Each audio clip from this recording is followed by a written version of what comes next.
Bonjour et bienvenue pour ce nouveau numéro de Territoire Écovar, l'émission économique de Var Matin. Nous sommes aujourd'hui au Charles Café, en plein cœur de la librairie Charlemagne à Toulon, et le lieu n'a pas été choisi par hasard, puisque lors du Café de l'Éco, nous allons évoquer ces marques 100% varoises, à l'instar de Charlemagne, qui rayonnent sur le territoire et même au-delà des frontières du Var. Et l'entreprise du mois, ce sera l'une d'entre elles, une marque bien connue des gourmands du territoire et au-delà, la tarte tropézienne, représentée par son dirigeant Sacha Dufresne. Enfin, le poste sera assuré par Marina Fructus, qui viendra nous parler de l'antenne toulonnaise du Conservatoire national des arts et métiers, un organisme méconnu des entreprises et pourtant à leur écoute. Et tout de suite, le Café de l'Éco.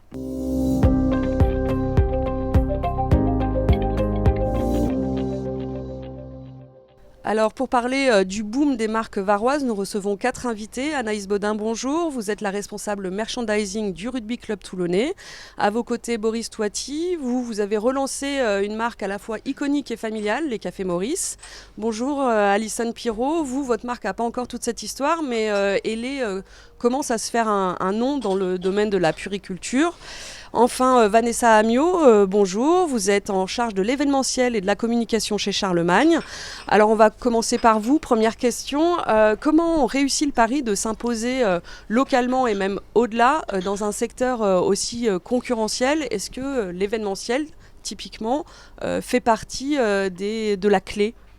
Vous avez tout à fait raison, l'événementiel en fait partie, mais j'aimerais juste commencer par dire que quand même c'est aussi avant tout une histoire familiale et une aventure qui dure depuis près d'un siècle.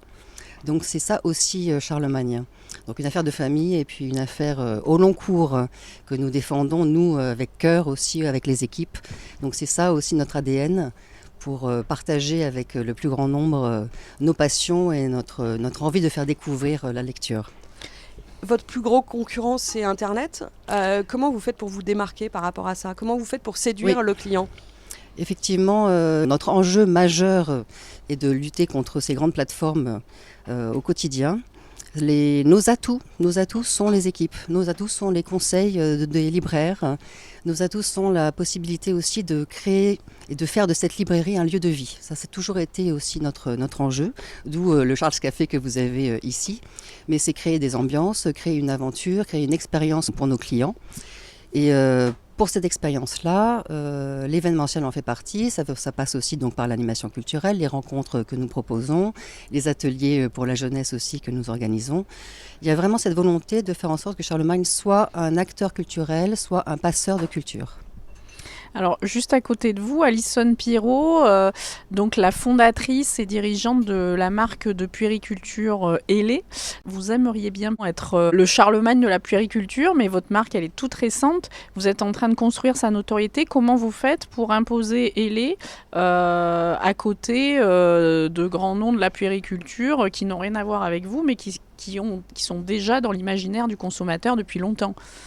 Oui, en effet. Alors nous avons créé Hélé il y a 5 ans et un des leviers majeurs de communication aujourd'hui pour rayonner auprès de jeunes parents et de familles en France et à l'international est le digital.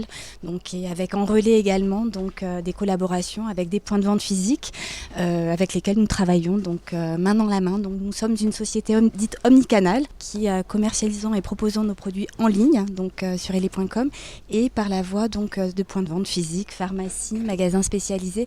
Nous rencontrons à l'occasion de salons du type maison et objets. Voilà, tout ce qu'on construit en fait. Maison et objets, parce que il faut dire que vous êtes fait connaître au tout début par votre biberon en silicone médical, qui a une forme assez particulière, assez reconnaissable et différenciante.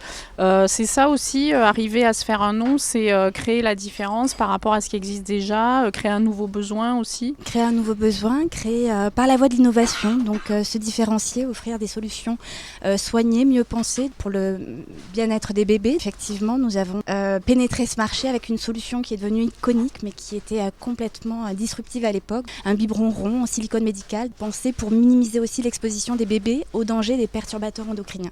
Voilà, c'était vraiment le sujet.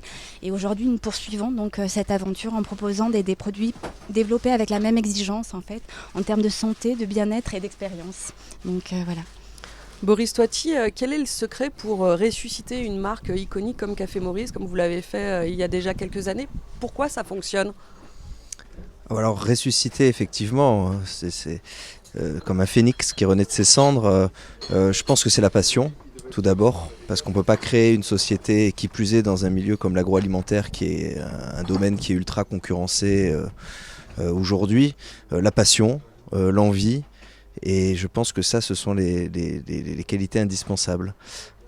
Alors il y a des boutiques Café Maurice, il y a aussi une distribution dans les supermarchés, c'est ça? Alors aujourd'hui, on a 3 points de vente, 3 boutiques Café Maurice. On a une distribution sur Internet aussi, et par le biais de réseaux de revendeurs, et notamment les grandes surfaces qu'on s'était refusé jusqu'à il y a très peu de temps d'implanter, et qui finalement sont des points de vente assez surprenants.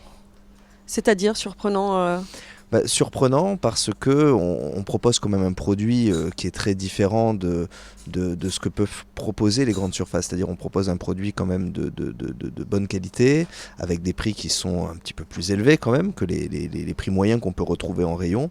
Et surprenant parce que le grand public, les consommateurs sont pour autant au rendez-vous, et que les ventes sont soutenues. Donc nous on en est ravis, et on se rend compte en fait que le public en fait qui venait dans nos boutiques correspondait finalement à une zone de chalandise qui était celle autour du magasin, mais qu'il y avait tout un tas de consommateurs qui voulaient avoir nos produits, qui venaient de façon sporadique dans nos magasins, et qui, en retrouvant dans leur magasin de proximité finalement les produits de la marque Maurice, sont ravis de pouvoir les trouver là où finalement ils font leurs courses. Il y a un côté nostalgie, un côté consommer local, c'est ça les deux secrets peut-être Moi, il n'y avait pas de plan au départ, si ce n'est encore une fois la passion et l'envie de faire renaître cette marque familiale. Alors on est reparti de zéro, on a repris le logo, mais tout le reste était à refaire. Je ne sais pas s'il y a un secret, en tout cas nous on travaille avec passion, on travaille le local, et en même temps on n'a pas le choix puisqu'on est d'ici, et c'est ça qu'on défend. La transformation, bien évidemment, le café pousse pas à Toulon, mais en tout cas la transformation, les équipes, tout le travail est fait ici à Toulon, et je pense que c'est ce qui séduit aussi les consommateurs, de pouvoir trouver un produit comme le café, qui est pas souvent un produit qui est considéré comme un produit transformé localement, et pourtant on le fait, on y arrive. Qui a un ancrage territorial, et notamment grâce à des partenariats avec votre voisine Anaïs Baudin, en charge du merchandising au RCT. Le RCT, donc c'est une marque, je crois qu'au-delà d'être une grande équipe, c'est une marque qui est ancrée dans l'imaginaire des Varois, mais bien au-delà. Et dans la politique du RCT, pour développer cette marque, il y a les partenariats, les collaborations. Il y a beaucoup de collaborations entre le RCT et d'autres marques, d'autres grandes marques. Oui, tout à fait. En fait, nous, un des développements, en tout cas, qu'on a essayé ou plutôt la stratégie de développement qu'on a essayé d'opérer depuis maintenant un petit peu après le Covid, c'est d'essayer de se renouveler en tant que marque, parce que c'est pas forcément des plus simples en tant que club de sport. Souvent, effectivement, on peut avoir surtout pour un club comme le RCT qui a plus de 100 ans maintenant, puisque le club est de 1908, donc parfois c'est très dur de se renouveler aussi en termes d'identité, en termes de tout simplement de stratégie de marque. Donc une des choses qu'on a opérées depuis à peu près 2021, c'est d'essayer de s'ouvrir à en fait des collaborations qui allaient un petit peu tout simplement rajeunir ce côté un peu rugby parfois qui est très sympa, très vintage, mais qui du coup ne permet pas de s'ouvrir auprès de la jeune génération. Donc ça c'était la première chose, et donc du coup on a choisi d'aller tout simplement travailler avec des marques soit locales, soit en tout cas nationales, françaises, et donc on a commencé par travailler par exemple avec Serge Blanco il y a de ça maintenant plus d'un an, voire un an et demi, qui est du coup nationale, française, et c'était un choix déjà aussi de s'ouvrir sur des produits autres que sportifs pour donner aussi un marché différent, et donc du coup proposer et de se diversifier sur les offres. Donc on a choisi de travailler avec Serge Blanco pour une ligne un peu plus tout simplement haut de gamme. On a fait le choix également de travailler toujours avec une marque française et encore plus locale du coup, qui est Cacatoès. On trouvait qu'il y avait une belle synergie avec Cacatoès effectivement et qu'on a travaillé avec eux depuis maintenant 1 an. On continuera à lancer des collections cette année aussi avec eux. Donc l'objectif était de s'ouvrir à une marque un peu locale, sudiste. On trouvait que la synergie sandales Cacatoès RCT, il y avait quelque chose à faire. Et puis, qui leur bénéficie aussi, puisque je crois que pour eux, oui, c'est un moyen de toucher un public masculin qui n'avait pas forcément jusqu'à présent dans leur clientèle. Enfin, pas autant que ce qu'ils auraient voulu. Tout à fait. C'était un choix aussi de leur part parce que du coup, finalement, il y avait une synergie sur le local, mais la synergie, elle était aussi, eux avaient besoin de nous aussi, effectivement, pour s'ouvrir sur une catégorie plus homme, parce qu'effectivement, ils étaient très marqués féminins, avec leurs sandales un peu paillettes, très colorées.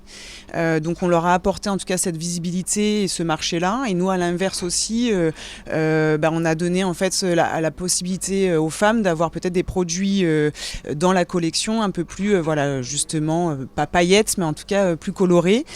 Donc on a fait différents produits et on va même se diversifier dans la future collection parce qu'on va ajouter, alors je ne veux pas tout donner, mais enfin on va ajouter au-delà des sandales, des mocassins, des sacs pour venir vraiment compléter l'offre et jouer le jeu jusqu'au bout et pas juste la sandale, puisqu'ils ont réussi à bien se diversifier. Et donc juste pour compléter, donc effectivement depuis septembre, on collabore encore plus localement. Alors là pour le coup, je pense qu'on ne pouvait pas faire plus local avec Boris. Donc depuis septembre, effectivement, le RCT et Café Maurice ont lancé une gamme en tout cas un café qui se fait sur différents formats, puisqu'on a essayé de faire en sorte que tout le monde puisse, en fonction de la cafetière ou de la machine à café, puisse goûter le café, le RCT. Et donc du coup on a lancé ce produit-là depuis septembre. Pareil, on trouvait qu'il y avait une belle synergie déjà parce que localement c'était important aussi de s'associer à une marque locale. Et puis aussi parce qu'on trouve que le RCT et le café allaient très bien en termes de synergie, le côté famille, le côté convivialité. On regarde un match, on boit son petit café. Donc ça on trouvait que ça allait très très bien ensemble. Et puis la deuxième chose aussi, la force du café qui va très bien avec la force du rugby. Donc là, on ne pouvait pas mieux faire aussi. On voit dans ce que vous dites, et je pense aussi à ce qu'a dit Vanessa Amiot sur l'histoire de Charlemagne centenaire. On voit que derrière une marque, il y a toujours une histoire à raconter. Ça, tous les spécialistes de marketing le disent. Comment est-ce qu'on bâtit une histoire, justement, parfois une marque n'a pas l'histoire centenaire que vous avez, parfois elle est là, mais il faut savoir la remettre au goût du jour aussi. Et le terme employé des synergies, je pense que c'est vraiment ça aussi la clé. Et je crois que c'est quelque chose que nous avons tous les 4 en partage. C'est cette volonté de créer des synergies localement, parce que c'est aussi l'union qui fait la force. Et tous nos partenariats, et ce qu'on fait nous aussi à Charlemagne avec nos partenaires culturels, mais pas que, puisque Boris aussi est représenté dans les librairies Charlemagne. Donc c'est vraiment l'idée de tisser des liens entre nous, entre entrepreneurs, et puis de valoriser ces actions auprès de ceux qui viennent nous voir pour que ça nous différencie, ça fait aussi notre identité ou nos identités. Parce que c'est ce que nous partageons. Et il y a une question de valeur et de culture qu'on aimerait pouvoir transmettre et partager avec le plus grand nombre. Alison Pirot, comment vous allez la construire, vous, l'histoire d'Élé, justement, pour qu'elle trouve son public toujours davantage ? Alors, moi, j'ai commencé à raconter mon histoire en fait de maman, qui a souhaité se réinventer et réinventer un objet en fait pour le proposer au plus grand nombre, dans l'intérêt des parents, des familles. Voilà, donc ça s'est fait assez naturellement et ensuite, d'actions de communication en synergie créée donc avec différents acteurs, donc en local et à l'échelle plus nationale. Donc on fait grandir la marque, on l'entretient, on innove. Ça fait partie des piliers de la marque pour se différencier, pour continuer à rayonner et devenir plus notoire. Mais effectivement, l'enjeu des collaborations, des rapprochements, donc que ce soit sur le territoire ou à plus grande échelle, est vital pour une marque dans sa construction. Donc, mais la sincérité, donc et la transparence aussi fait partie des valeurs importantes à transmettre. Et c'est ce que recherchent aujourd'hui nos clients et les gens. Ce sont des valeurs de transparence, d'éthique. Donc et qu'on essaie d'incarner en fait chacun à travers nos marques. Alors comment on arrive à rester innovant quand on est de vieilles marques, j'allais dire, comme Charlemagne, Café Maurice ou RCT finalement Je dirais que nous, on est la petite jeune de bientôt 100 ans, hein, comme ça. C'est 250 ans cette année, hein, si on peut. Non, l'idée, c'est ça. Je pense que vous parliez d'innovation. Et il faut garder cet esprit d'aventure et cet esprit d'innovation et simplement essayer. On a parfois, il peut arriver que ça ne réussisse pas, voilà. Mais l'important, c'est de garder la dynamique, de garder le mouvement. Et je pense que c'est ça qui nous fait grandir et qui nous permet de construire et d'avancer avec. Boris Toiti, Café Maurice va grandir encore, là, si j'ai bien compris. Il y a des l'espère, projets. On l'espère, mais je suis totalement d'accord avec ce que vous disiez sur la notion de sincérité. L'acteur local, il ne peut être que sincère parce qu'on s'inscrit sur le territoire, on inscrit des projets qui ont une cohérence, on essaye de travailler entre nous aussi, entre acteurs locaux, et c'est ça qui est important, et les gens se rendent vite compte si on leur raconte des bêtises ou si on ment sur la promesse. Nous, le café, la promesse, c'est qu'il soit torréfié à Toulon, il est torréfié à Toulon. C'est perceptible, c'est visible, et c'est ça qui est le plus important. Avec une volonté de torréfier davantage dans les mois qui viennent, hein, avec des nouveaux moyens.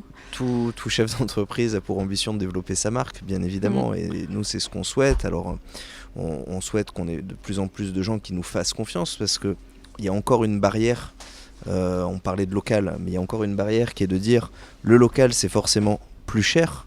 Parce qu'on parle de belles histoires, mais on ne parle pas de la notion économique depuis tout à l'heure, et ça aussi c'est important. Produire localement, encore une fois, c'est pas forcément plus cher. Néanmoins, voilà, nous on souhaite continuer à se développer, alors que ce soit auprès des particuliers ou auprès des entreprises, bien évidemment. Et dans les mois à venir, on a des nouveaux projets, effectivement de développement et d'espace, on va dire, plus grands pour nous permettre de pouvoir torréfier dans des meilleures conditions et travailler aussi dans des meilleures conditions. Alison Pirot, oui, on peut préciser aussi, pour rebondir sur ce que disait Boris Toiti, vos produits sont fabriqués en France, hein, pas sur le territoire, mais dans des usines qui sont pas très loin. Absolument, nous fabriquons en France, en Rhône-Alpes, donc ça fait partie aussi des valeurs et de l'ambition de Hellé, c'est de faire rayonner le savoir-faire industriel français, donc, et alors dans des conditions économiques qui ne sont pas forcément plus chères, qui ont un coût, mais encore une fois par la voie de l'innovation se défend et comprise aussi. Donc ça c'est une vraie force pour l'histoire aussi que raconte Hellé, hein, donc, et qu'elle transmet en termes de modèles et de valeurs. Et pour en revenir aussi aux marques donc, plus anciennes, donc avec cette force, donc nous, en tant que jeune marque, on s'est rapproché d'une grande maison qui a plus de 150 ans, donc Liberty London, et avec qui on s'allie pour pouvoir aussi co-construire et continuer à raconter cette histoire. Oui, donc là, on est dans le partenariat aussi. Le RCT va avoir d'autres partenariats. Vous en avez cité quelques-uns. Est-ce que ça continue ? Il y aura d'autres rapprochements avec d'autres marques ? Et tout en faisant attention, j'imagine qu'il ne faut pas se tromper de partenaires aussi. C'est exactement ce qu'on se racontait avant d'arriver sur le plateau. En fait, la difficulté de s'ouvrir effectivement à ce qu'on appelle des licences de marque, c'est-à-dire des collaborations, effectivement, c'est aussi de se perdre parfois parce qu'on veut tenter, mais on veut essayer de peut-être pénétrer des marchés aussi, parce que faire des collaborations, c'est parfois aussi s'appuyer de marques qui sont du coup notables dans leur marché et nous permettre du coup de tout simplement rentrer dans ce marché-là plus facilement. Mais en faisant ça, effectivement, le risque, c'est parfois de se tromper, de s'apercevoir que la synergie, elle n'y est pas forcément, et que le consommateur final ou la communauté avec laquelle on a réussi à construire quelque chose ne s'y retrouve pas. Ça nous est arrivé, alors je ne vais pas les citer pour ne pas blesser qui que ce soit, mais ça nous est arrivé, effectivement, de parfois, en tout cas, peut-être prendre trop de risques sur ça. Nous, en tout cas, on a l'ambition de continuer, parce qu'au-delà de rentrer dans des marchés, c'est vraiment effectivement, le RCT aujourd'hui essaye vraiment de s'innover, de montrer que, en tout cas, il est dans la tendance, montrer aussi que le rugby, c'est pas juste des hommes virulents, un peu costauds. C'est aussi effectivement une marque qui veut, en tout cas, en permanence se diversifier, toucher un peu toutes les générations, parce que le sport c'est ça aussi. Il n'y a pas de vraiment. Donc c'est aussi la marque et en tout cas les produits dérivés essayent de toucher en tout cas toutes les générations.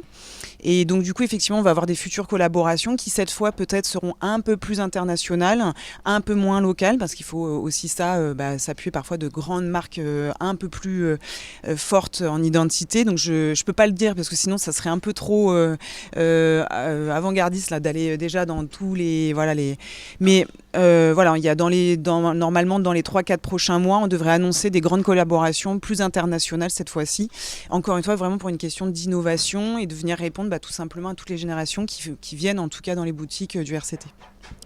Merci à tous les 4 d'être venus sur ce plateau pour partager votre expérience. Tout de suite, on passe à l'entreprise du mois.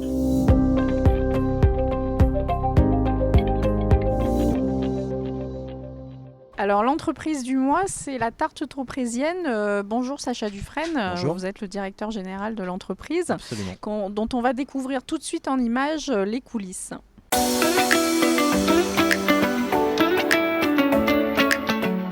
On va fêter nos 70 ans cette année, donc une entreprise qui a été créée en 1955 par Alexandre Mica.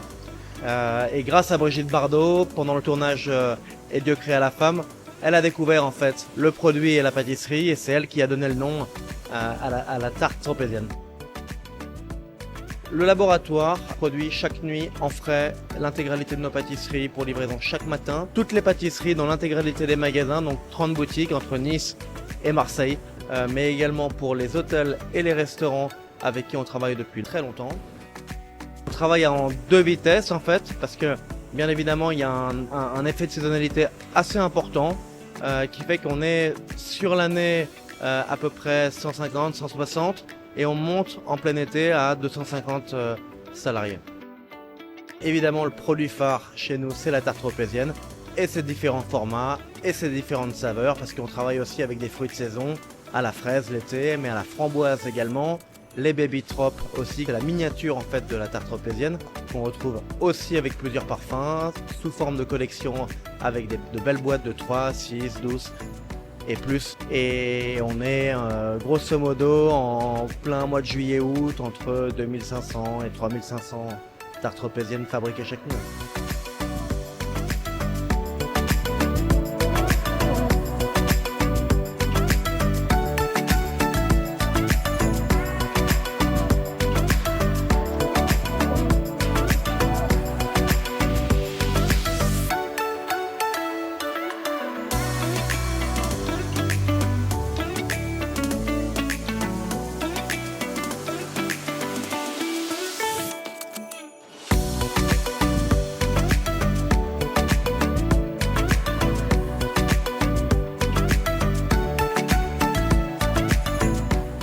On a également une activité e-commerce qui nous permet aussi de livrer tous les départements en France en 24-48 heures en fonction de la situation géographique. Et on travaille aussi pour pouvoir justement sortir de nos frontières françaises et arriver dans des pays bien sûr qui nous intéressent, parce qu'à Saint-Tropez, on a la chance d'avoir tout type de nationalité et donc la tarte tropézienne, j'espère, sortira de nos frontières très vite.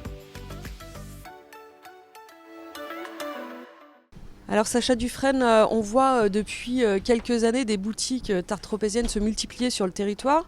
Est-ce que ce maillage du secteur géographique, ça fait partie de votre stratégie ? Absolument, absolument. C'est important justement, de par nous, notre ancrage géographique où tout a commencé en fait à Saint-Tropez, de continuer progressivement à notre rythme, étape par étape, d'ouvrir des points de vente dans la région. Il y a combien de points de vente là actuellement ? Actuellement, nous sommes à 30 points de vente. 30 points de vente physiques, un site également dédié pour le e-commerce qui est capable de livrer tous les départements en 24-48 heures, donc pour tous les particuliers. Et justement, ces boutiques, ça permet aussi d'être dans des villes un petit peu plus grandes, moins soumises au tourisme, on va dire, et donc vous pouvez travailler plus toute l'année ? Exactement. C'est vrai que plus on s'étend, plus on arrive sur des des villes comme Toulon, comme Marseille, comme Nice également. Ça nous permet aussi de travailler plus l'hiver pour aussi garder nos compétences en fait en ressources humaines à l'année, parce que c'est ça le vrai aussi défi, c'est de pouvoir justement faire d'excellents recrutements et de pouvoir former la majorité des collaborateurs qui nous rejoignent. Oui, parce qu'on le voit un petit peu dans le reportage. Donc votre modèle, il est aussi assez particulier. Vous avez un laboratoire qui est aussi votre siège social à Cogolin, et c'est là où tout est fait, et de là vous alimentez votre réseau de magasins. On produit chaque nuit en frais l'intégralité de nos pâtisseries, donc tous les jours en 7/7, 24/24. On a du monde au laboratoire justement pour tout ce qui est réception des matières premières, bien évidemment la partie production, mais aussi un défi majeur qui est la logistique pour pouvoir livrer l'intégralité des points de vente tous les matins, donc 30 points de vente à livrer. Mais effectivement, toutes les pâtisseries sont fabriquées au laboratoire, et ensuite toute la partie boulangerie, elle, est produite directement dans les points de vente par nos artisans boulangers pour apporter les produits les plus frais possibles. En haute saison, ça représente combien de tartes du coup par jour ? Alors ce que je peux vous dire, c'est que sur le pic, on est entre 2500 et 3000, un peu plus de 3000 tartes tropéziennes, mais avec différents formats confondus, chaque jour. L'idée, c'est aussi, donc cette marque qui aujourd'hui a une vraie notoriété dans notre région, c'est de la faire sortir aussi de la région. Il y a des projets, je crois, pour des points de vente assez loin d'ici, ce qui veut Bien dire sûr. aussi peut-être un autre laboratoire, puisque pour conserver ce modèle de fabrication en local et de produits frais. Absolument. Alors on a la chance déjà d'être bien évidemment dans le sud de la France, avec un ancrage géographique fort à Saint-Tropez. On travaille toute l'année avec une clientèle locale, mais on a aussi toutes les nationalités qui viennent le temps d'un été et qui dégustent nos produits. Et c'est vrai qu'aujourd'hui, ça nous permet d'avoir une marque qui est connue nationalement, mais même internationalement, et ce qui nous ouvre la possibilité de pouvoir justement ouvrir des points de vente, que ce soit aux États-Unis, que ce soit dans d'autres pays en fait qui nous intéressent. Et actuellement, c'est vrai qu'on a des projets pour tout ce qui est... Par exemple, le projet Dubaï, le plus avancé Koweït. aujourd'hui. Aujourd'hui, c'est le Koweït. Voilà. C'est le Koweït, d'accord, Donc, avec donc un atelier de fabrication sur place, évidemment. Il faudra bien évidemment avoir un petit atelier pour pouvoir remettre en œuvre et produire nos pâtisseries, bien sûr. Alors la marque fête ses 70 ans cette année. Est-ce que Absolument. vous allez en faire un événement spécial Il faut, je pense que 70 ans, c'est une entreprise qui est chargée d'histoire, chargée de souvenirs. C'est important pour nous en tout cas de célébrer ces 70 ans, ne serait-ce que déjà pour remercier nos clients. Et on va effectivement organiser en date du 10 juillet à Saint-Tropez un événement pour nos clients les plus fidèles. Alors la tarte tropézienne, elle vend aussi une image, celle de Saint-Tropez, c'est dans son nom. Comment elle est née ? Elle est née en 1955 par un créateur emblématique qui est Alexandre Mica, qui a ouvert une pâtisserie-boulangerie à Saint-Tropez, place de la Mairie. Et en fait, au même moment, on a Brigitte Bardot qui tournait le film de Et Dieu créa la femme de Roger Vadim. Et c'est elle qui venait très régulièrement dans son point de vente. Mais cette pâtisserie n'avait pas de nom à l'époque. Et c'est Madame Bardot qui lui a suggéré de l'appeler la tarte de Saint-Tropez. Et c'est devenu la tarte tropézienne. Et c'est surtout devenu notre marraine, Madame Bardot. Donc on est très fiers de pouvoir aujourd'hui avoir une histoire hyper importante sur laquelle on capitalise bien évidemment, parce que c'est une icône française, donc on est ravis. Et ensuite, il y a une autre rencontre très importante, c'est celle de Alexandre Mica et de mon père, qui ont commencé à travailler ensemble en 85. Et voilà comment c'est parti ensuite. Comment vous êtes là ? Voilà, tout à fait. Moi je suis arrivé il y a 12 ans et j'ai commencé par le marketing, puis les opérations, puis j'ai repris la direction générale en 2021. Alors c'est une pâtisserie qui est beaucoup copiée, qui reste pourtant assez unique quand on la goûte par rapport à d'autres Tout à fait. tartes tropéziennes du commerce. Comment vous d'ailleurs avez notre fait pour slogan. être aussi original en fait ? Écoutez, il faut rester fidèle à ses valeurs, fidèle au savoir-faire d'Alexandre Mica, ça c'est hyper important. Moi c'était le mot d'ordre déjà de Mica pour mon père, en lui disant écoute, il faut surtout rien toucher à la recette, rien toucher à la qualité du produit. Et aujourd'hui, c'est ce que mon père me dit très régulièrement, c'est on ne touche à rien sur la recette. Voilà. C'est ce qui a fait le succès du produit. Et c'est important aujourd'hui de rester fidèle à cette qualité de produit. Et c'est indispensable. C'est aussi le défi de faire grandir la marque, puisque en ouvrant tous ces magasins, dont le modèle est parfois des franchisés, pas toujours je crois. On a des partenaires, Voilà. on a quelques partenaires. Il faut s'assurer qu'on a la même qualité de service partout. Vous faites aussi du snacking, vous faites d'autres Tout à types de fait. gâteaux. Tout à fait. Donc comment on assure effectivement cette image de la tarte tropézienne qui est une marque et qui doit perdurer dans le temps et se développer tout en restant ce qu'elle est. Alors, bien évidemment, on est entouré d'une très bonne équipe. Le mot d'ordre, c'est bien sûr qualité produit, mais effectivement qualité de service. Et c'est pour ça qu'on accentue la formation pour tous nos collaborateurs. Chaque personne qui rentre chez nous, ne serait-ce que pour le temps d'une saison, est formée dans son poste particulier, enfin respectif plutôt. Donc on fait des formations pour la vente, on fait des formations pour la prod, et c'est hyper important. Donc nos boutiques, bien évidemment, le but c'est d'avoir le maximum d'expérience à l'intérieur de nos points de vente, et ça pour chaque client, pour chaque moment de la journée. Effectivement, on est sur des amplitudes horaires relativement importantes, donc il n'y a pas que de la pâtisserie, mais il y a toute une notion de petit déjeuner, bien sûr la pâtisserie, mais on fait aussi du snacking. Tout est produit chez nous, que ce soit sur le laboratoire pour les pâtisseries ou directement en point de vente pour les autres produits. Mais cela nécessite beaucoup de formation et beaucoup de contrôle qualité. Merci Sacha Dufresne, et tout de suite le poste.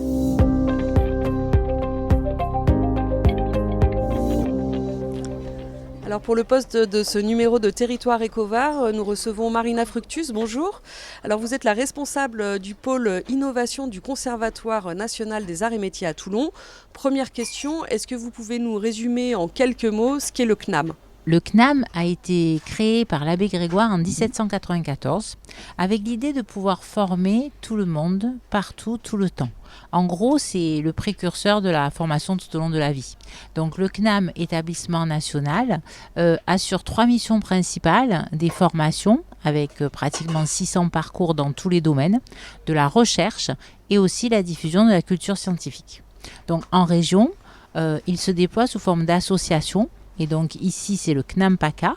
Donc le CNAM PACA est dirigé par Patricia Prénaud et a 7 centres d'enseignement en PACA, dont un, effectivement, à Toulon. Donc il déploie des formations. Une partie de ces formations sont hors temps de travail et une partie sont en apprentissage avec des partenaires. Il développe aussi des actions au bénéfice du territoire avec les acteurs du territoire et donc en particulier en partenariat par exemple avec TPM, en partenariat avec le département, avec le campus des métiers économie de la mer, avec l'université de Toulon et avec TVT. Donc sur le territoire, il déploie principalement 4 formations.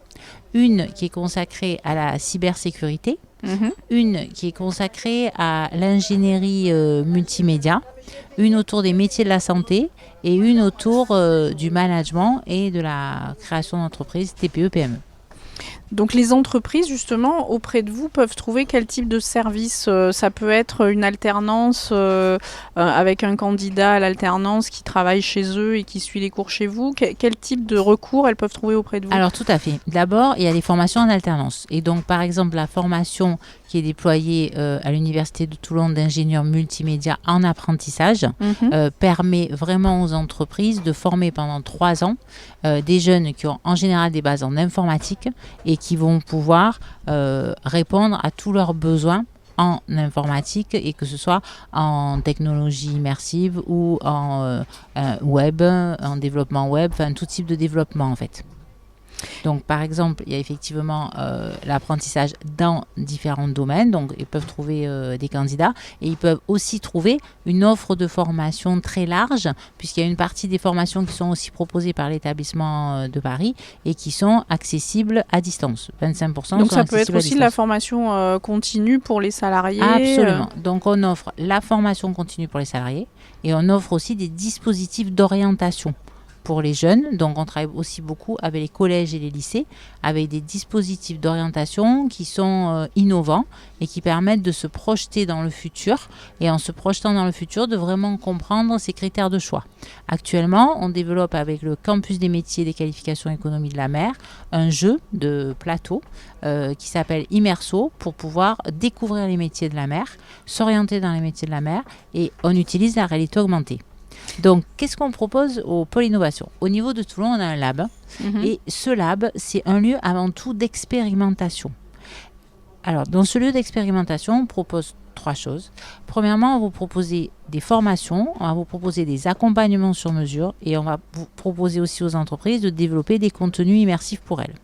Donc, en termes de formation, on vous propose d'expérimenter les usages des technologies immersives.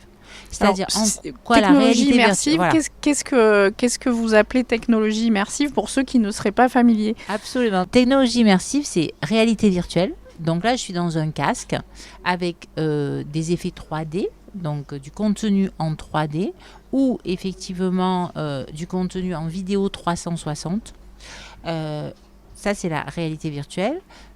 Ensuite, on a la réalité augmentée, où là, effectivement, je vais avoir davantage d'informations. On peut entre nous, par exemple, projeter un objet. Admettons qu'on veuille projeter un sous-marin, et du coup on va pouvoir, ce sous-marin, le voir là, il est posé sur la table, et on peut le faire tourner, on peut le mesurer, on peut entrer à l'intérieur. Donc ça, c'est la partie réalité augmentée. Et réalité mixte, c'est que je vais à la fois être dans un univers et à la fois pouvoir vous voir et interagir avec vous. Donc, pour les entreprises qui seraient intéressées par ces solutions, il suffit de contacter le CNAM à Toulon. Merci Marina Fructus, merci à toute l'équipe de Territoire Ecovar, merci Sophie Doncé, merci Loris Biondi, merci Guilhem Ricavi. N'hésitez pas à partager cette émission sur les réseaux sociaux. Quant à nous, on se retrouve à la fin du mois de février. À très bientôt.